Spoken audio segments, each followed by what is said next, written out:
Welcome to the Surviving Trauma Stories of Hope podcast. Today I will be joined by the incredible human Payton Lynch, who will share her inspirational story of hope with us.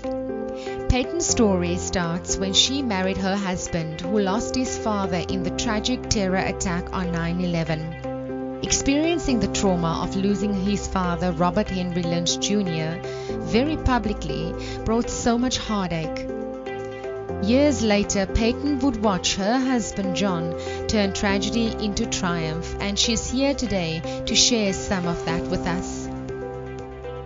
Originally, Payton thought that John's resiliency was an anomaly, but as she researched and learned more about others who had a front row seat to the tragedy that defined a nation, she found that her husband was not alone.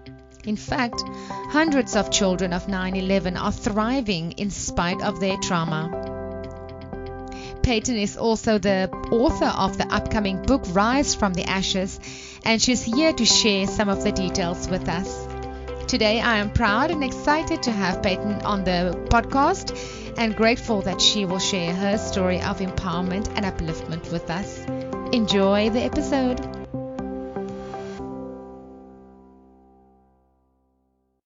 So hi, Payton. Welcome and thank you so much for connecting with me and accepting this invitation to join me here on the show today. I'm so happy to have you here. Oh, my pleasure. Thank you so much for inviting me, Marlene. Tell me, how are you doing? Are you good? I'm doing very well. It's springtime here in Orlando, Florida, but it might as well be summer with highs in the 80 degrees Fahrenheit. So wow. Very warm, but definitely enjoying myself here. And how are you doing? I am good. I'm very good. We actually had a few raindrops falling with some overcast weather in our summer, so it was welcome because we've also been experiencing some very hot days. Well, I'm glad for you to have some of that relief. Yes, no, thank you.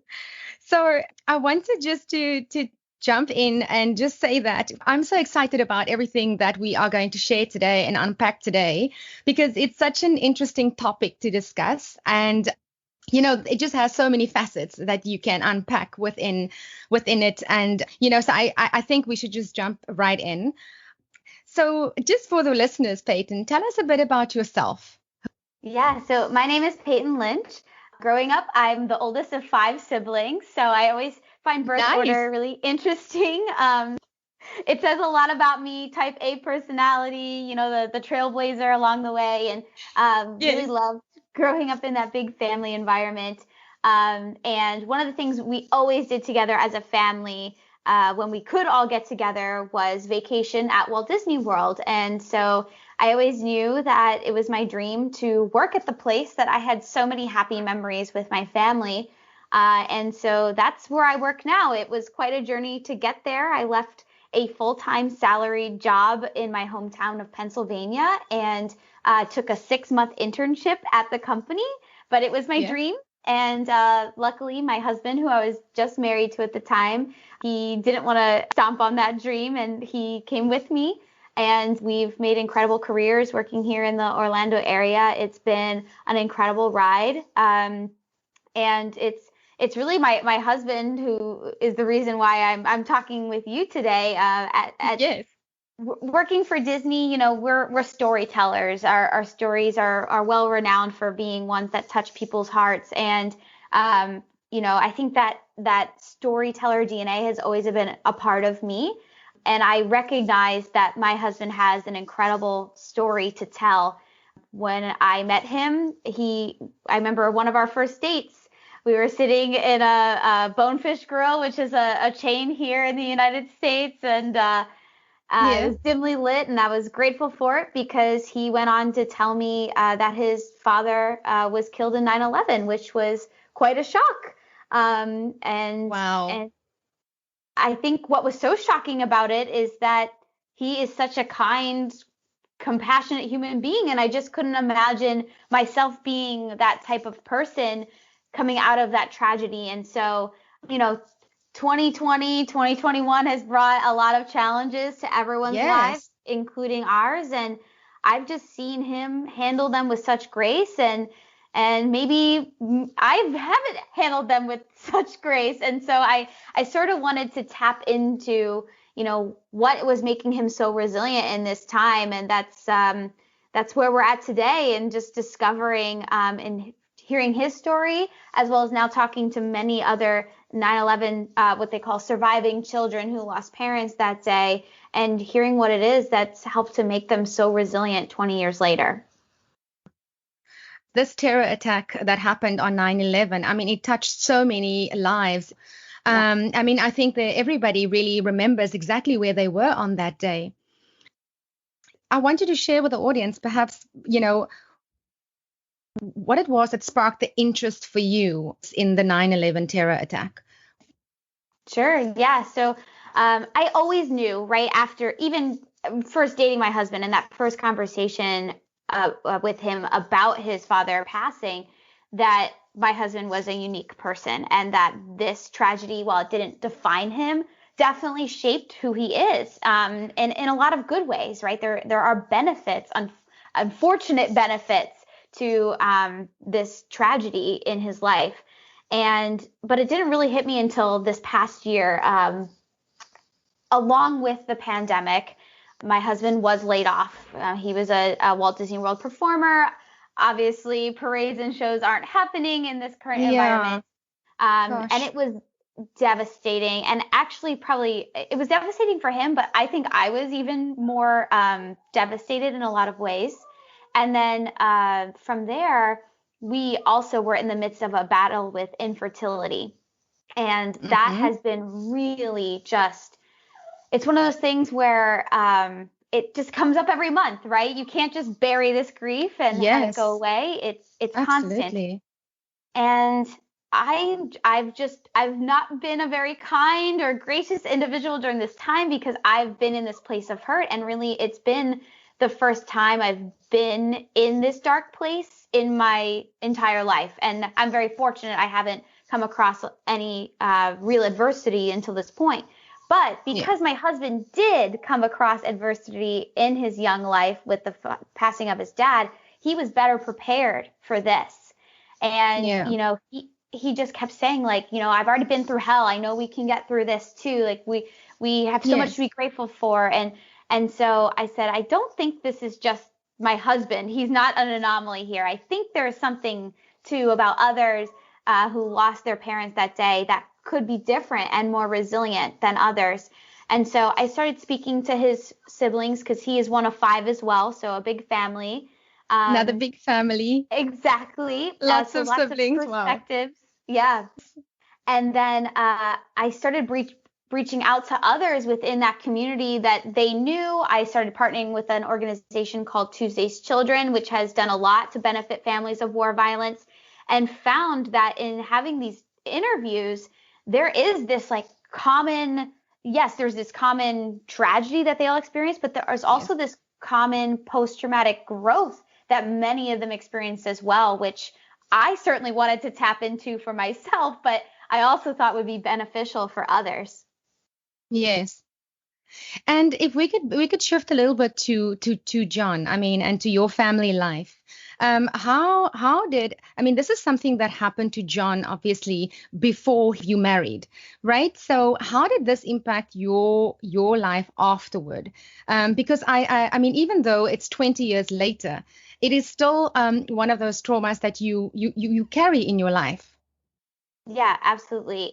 It still continues to play a role. And I think that's when your loved one is lost in such a national tragedy, it's again, like, it's not something you can just bury and walk away from.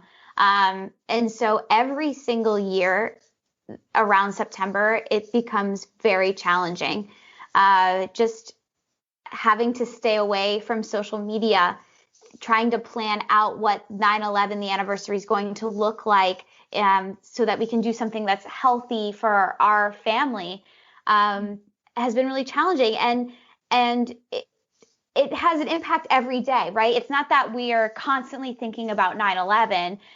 It's just that there are things that pop up. I mean, just a few months ago, and I talk about this in some of the stories that I'm putting together, but a few months ago, we got a knock on the door to sign for a package, and I'm thinking, what did my husband buy on Amazon that needs to be signed for, And it was actually paperwork for an ongoing lawsuit where they're actually suing the Kingdom of Saudi Arabia for the 9/11 attacks. And I'm just thinking, like, this was 20 years ago. We're still doing this. And so it's that, like, it comes up in conversation. So many people say, oh, post 9/11 world, in the way that they're now saying post COVID world, right? Yes, And yes, so right. people that don't even know my husband's story just bring it up. And I think for my husband, he's sort of had to learn to compartmentalize, right? 9/11, the event that everyone in the world knows about, versus Yes. I lost my dad, and there's this personal memory associated.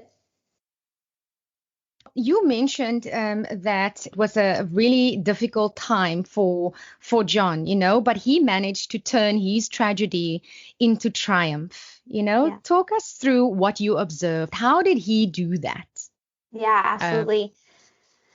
So I'll start by sharing just some of the background of the tragedy, right? I mean, my husband's father, his name is Robert Henry Lynch Jr., and he was a property manager of the World Trade Center. He actually called home that day to say that he was out of the buildings and that he was safe, and he would call back as soon as he can, a recording that the family still has to this day. Honestly, we know that that's not the way the story goes for him, unfortunately, because he did go back into the building, and my husband found out later from others who were there that he went in to save other people's lives. So obviously a very rocky start to this, right? Not only does your father pass away, or you're watching on TV in class, which was a part of his experience, as these buildings are on fire that your dad works in. He calls home and says he's safe. And then so for weeks on end, you're wondering, is he ever coming home? He also had some pretty traumatic experiences with guidance counselors telling him that his dad could still be alive in an air pocket for like weeks on end. And I think that really just came out of people just didn't know what to say to someone. And I relate that to my current infertility challenges. People just don't know what to say, and so then they end up saying hurtful things, right? And so empathy is something that I think he's really learned through that, is, wow, that hurt me. I'm going to be more thoughtful and think about walking in others' shoes, because I know how hard it has been to walk in my own. So that is one thing that I have seen him carry along with him in his journey. But the other piece too is a role modeling that I see in my husband. He knows his dad was a hero. He was honored with a Medal of Valor that George W. Bush gave to the family after his father died. And every day he asks the question, okay, am I doing these things? I want to honor my dad. So am I doing that, right? How can I continue to live in a way that honors my parent? But also, very interestingly enough, there's a lot of role modeling that happens with my husband for his parent who was left behind. So his mom and his stepmom are survivors of this tragedy as well. And they had to do everything they could to pick up their own lives, right? I mean, they're obviously grieving, but also make sure, I mean, they also had to make sure they could get their kids to school, that they continued in their activities, that they kept a routine for them, made sure they had access to therapy and camps and things that could, help them recover. And so that surviving parent, it has also been crucial in my husband's recovery. And it just goes to show how important getting the right support from family, friends, and professionals can really help to shape people's lives and path to recovery. Yes. No, I 100% agree. And I think, you bring home the fact that a trauma does not only affect the person that it happens to, like, John's father, Robert, Henry Lynch Jr., but it cascades out, and the trauma becomes also that of those around that person, right? Absolutely. It's far reaching. So can you take us through some of your own experiences as, like you say, it's not just the person that it happens to, but also for you, how the trauma has affected you? Yeah, absolutely. And it brings up a great point, and I often talk about this in the book around this project, these ripple effects, right? It doesn't just impact just the one person. And even though I didn't know my father-in-law, I can feel his presence permeating through my husband and through his experiences. I And it was have actually, chills. and it's That's even, beautiful.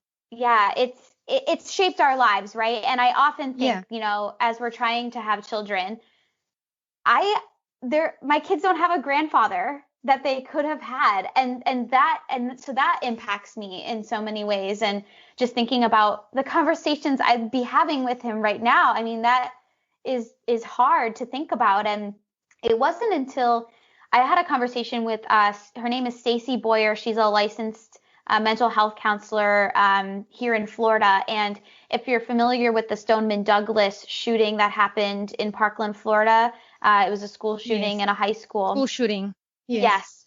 She worked with many of the students and their families after that tragedy. And she shared a story of a girl who actually got post-traumatic stress disorder from hearing her friends share the account of being stuck inside a closet in the school. And I just never thought that was possible, that we like secondhand smoke, we could get secondhand post-traumatic stress. And I realized that I could be experiencing that in my life. I mean, I think of when I see imagery of the towers, it eats me up. Like I have to avoid social media as well. Or I get into this really, really dark place, because no longer is it like I experienced this as an American, which I did. I mean, I remember where I was too, but now I can narrow it down to one face, one story, one person who Yes. isn't here anymore and could have very well been a part of my life and a part of my husband's life as well. Yeah. Peyton, okay, so let's talk a little bit about, we now understand your background and what brought you to this place. Can you tell us a bit about your upcoming book? What can we expect? Absolutely. So as I shared, uh, my husband's story inspired me, and I started speaking to others who just have just as inspiring stories to share, in that shared grief as well as shared triumph. And what you can expect from this book, of course, it's a telling of I've spoken to almost a dozen 9/11 surviving children, and we take them through, right, that background. What did 9/11 the day look like for them? What are the memories they have of that parent? What are some of the nitty-gritty, really challenging times that happened after that? Because the next 5 to 10 years spanning after 9/11 were what I find to be some of the most challenging for this group. But now, Mm-hmm. 20 years later, somehow they are truly thriving. And a lot of them are in careers where they are helping their communities, their teachers, their mental health counselors, their social workers. Some of them even became firefighters after their parent died sacrificing their lives as firefighters. And so you see them go through this arc of the deepest, most traumatic time of their life, to now coming out of that and the lessons they're able to share 20 years later, as well as mixed in with sharing my experience of being one of those impacted by these ripple effects, and how it's impacted my personal life. So, Peyton, with the survivors that you've interacted, what are some of the trends that really help them to cope with this terror attack? Sure. A lot of it is putting things in practice, such as, uh, for example, having a grateful heart, right? I used to always think, well, people they just have grateful hearts or they don't, right? Some people just navigate toward being more gracious and things of that nature. And I think some of that is true, right? Some of that is in our nature, but it's truly a practice to have gratitude. And many of the 9/11 surviving children I've spoken to have gratitude journals where they're waking up every morning and just writing down those three things. And even if they can't think of anything, they just sit and listen. And if they hear birds chirping, that's something to be grateful for, right? And so they've Yeah. put that into a practice. It's also, as I shared, that role modeling behavior that I see in my husband. How can I honor the parent I lost? How can I make sure that they're proud of me? And how can I honor the parent who was left behind because they did so much to, keep my life together as well. And then truly it is that access to good community therapy, having folks who are rallying behind you and supportive. As much as we do have influence over our own lives, it's important to have others that we can share that with. And what I'm finding is that those who had access to those communities are the ones who are better off today. Yeah, yeah. And also, I mean, if I just think about my personal experiences, the value of sharing your experiences and interacting with other survivors in support groups is one of the most healing things that a survivor could open themselves up to, because it brings, with it the idea and the feeling and the reassurance that you are not alone going through this, that there are others, and that it certainly has value. And I think sometimes, support groups are undervalued, but it definitely, it adds to the healing process. Definitely. And I see it in my own infertility journey. I think until I opened up about my own story to others, I didn't realize how many were going through it. I really thought it was just me. And what I found is that there are hundreds, thousands, millions of women and their partners going through infertility. And that it's so true. That feeling of I'm no longer alone. I see others walking through this, and that they're continuing to keep moving forward. I can do that too. Yeah, absolutely. Oh, Peyton, I'm sorry to hear about this infertility journey of yours and John's. I wish you all the best with that. Thank you. Thanks. Yeah. So, is there any specific survivor story with some of the people that you have interacted that really stands out for you? Yes. Yeah, one comes to mind right away. The story of Nicole Foster. She was 5 years old when her dad passed away in 9/11, and he worked at one of the firms in the buildings. And obviously, losing your dad at 5 is challenging enough for one person. But she had continued hurdles to jump through in her young life. Her older sister is special needs, and so when her father passed away, her mom was now a single parent who was really struggling to accommodate the needs of Nicole's sister, by herself, right? I mean, that's a hard thing to do, even with two parents. And Yes. Financially, from there, emotionally. Exactly, right? It's a lot for one person. It's a lot, and plus you have another child, a 5-year-old, who needs your support as well. And so Nicole definitely felt that growing up, and then it just kept hitting Nicole. Unfortunately, at the age of 15, she was diagnosed with leukemia, and you just think of a kid who already has been through so much. Really right. And now she has leukemia, and it was actually right before her 15th birthday. Like that's not the party you think you're going to have when you're turning 15. Wow. So what she shares with me, and I asked her, right, because I've struggled with this myself this year, is I said, were you ever angry? Like, were you ever just like, why did this happen to me? Woe is me. And she's like, I didn't have time to play the victim, right? I had to focus on getting better. And so for her, that was waking up each morning. Again, that gratitude that she had in her heart, writing down those 3 things, but then also writing down her action items for that day. What can I do this day towards building up my health and wellness? I'm going to take this medication that the doctor prescribed. I'm going to watch my favorite show because it makes me feel good. Like she just set these small goals for herself. Yes. And they weren't astronomical, like giant, but it was just these baby steps. They were small and achievable. Exactly. They were, we've heard the term SMART goals, smart, measurable, attainable. Yes. Right. Exactly. And they were that. They were exactly that. And they were what really helped her. I mean, she truly believes it was that positive mindset and that small goal setting, as well as the work of her doctors who helped her through that time. And to see her now, she is actually a mental health and wellness coach.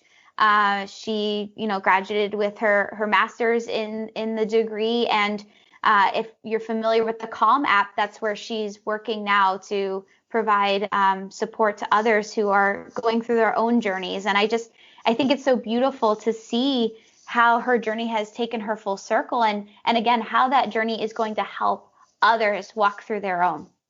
Yeah, that is such an inspirational story. And I suppose we can look forward to that in your book. Absolutely.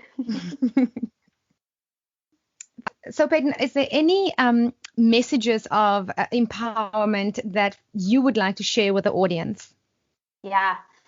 If there's anything I've learned, it's that walking through grief takes time. And I know that's probably not what anyone on here wants to hear, especially if you're in the middle of it. And I get it. I'm in the middle of it, and I just want to be on the other side.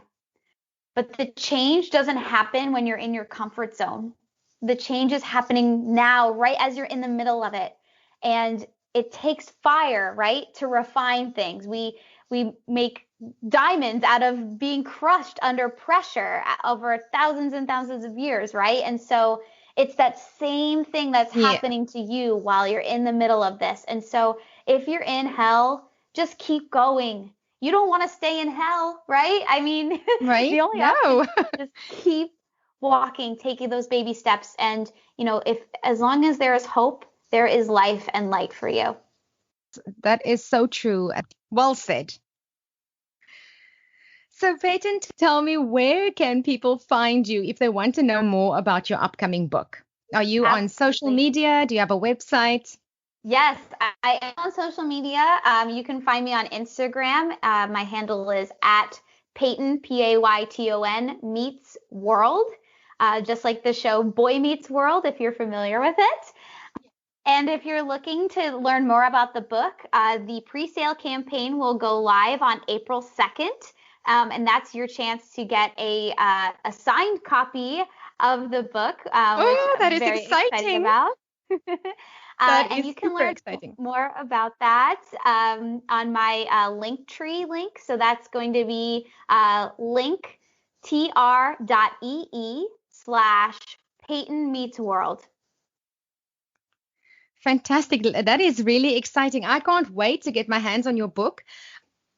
Have you finalized the title? Yes, I'm still using a working title, but I'm pretty sure it's going to stick. It is Rise from the Ashes. Yes, that imagery of the phoenix, right? It's that trial by fire, and we emerge into something more beautiful. So, Payton, it's been such a pleasure having you. It's on the show today. Thank you so much for joining me and for sharing your story and that of John. I think that, the audience definitely can take a lot of value from everything that you have said today. And I think that there are so many people out there who can identify, so many survivors just of the terror attack in itself, as well as their families and their loved ones, who can identify with what you are going through. And I'm sure that your words will resonate and bring some kind of assurances for others. Marlene, it was my pleasure. Thank you again so much for having me. And, my hope is that if just one person leaves this podcast feeling changed and realizing that there is hope for their story after hearing these, then I've done all that I can do. Excellent. That wraps up this podcast episode. Thank you for listening. If you enjoyed my podcast, please take a minute to give me a rating and review in Apple and Spotify podcasts. Please subscribe in your favorite podcast directory so you don't miss an episode. You can head to my website, mycentedlife.com, to submit your story for a chance to be featured and to download your free resources. Also consider following My Centered Life on Facebook and Instagram for daily inspiration. Thank you so much for spending this time with me. You can catch me again in the next episode, same time, same place. Sending you lots of love and light. Bye.